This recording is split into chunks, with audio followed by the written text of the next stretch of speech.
ఒకప్పుడు సీతాపురం అనే గ్రామం ఉండేది. ఆ గ్రామంలో రామచంద్రయ్య అనే రైతు ఉండేవాడు. అతనికి 2 ఎకరాల పొలం, 4 మేకలు, 1 గేదె ఉండేవి. రామచంద్రయ్యకు 2 కుమారులు. పెద్ద కుమారుడు పేరు నారాయణ, రెండవ కుమారుడు పేరు గోవిందు.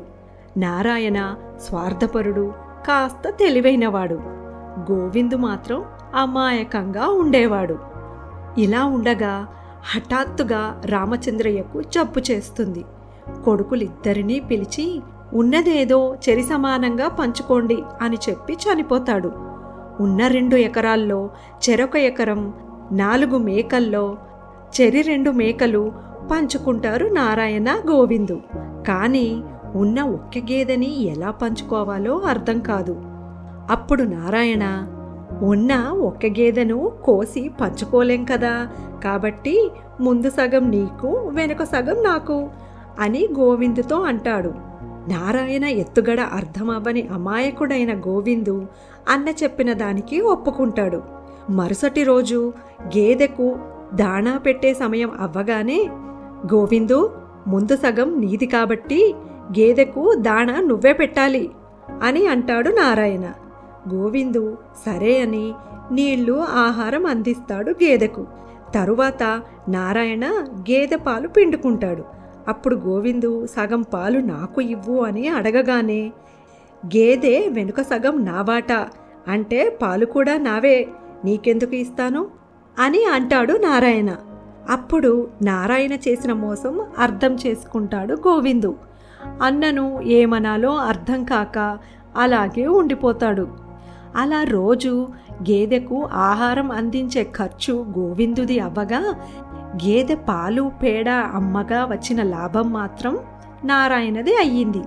ఇలా కొద్ది రోజులు గడిచాక విసుగు, కోపం వచ్చిన గోవిందు చివరకు ఒక ఉపాయం ఆలోచిస్తాడు. నారాయణ పాలు పిండుకోవడానికి గేదె వద్దకు రాగానే గోవిందు కర్రతో గేదెను కొడతాడు. కోపం వచ్చిన గేదె వెనుక కాలుతో నారాయణను ఒక్క తన్ను తంతుంది. నారాయణ కోపంగా, గేదెను ఎందుకు కొట్టావు గోవిందు అని అడుగుతాడు. గేదెకు సంబంధించిన నా వాటాలో నేను కొడుతున్నాను, అది నా ఇష్టం, నీకెందుకు అని అంటాడు గోవిందు. గుర్రుగా గోవిందును చూసి మళ్ళీ పాలు పిండుకోబోతాడు నారాయణ.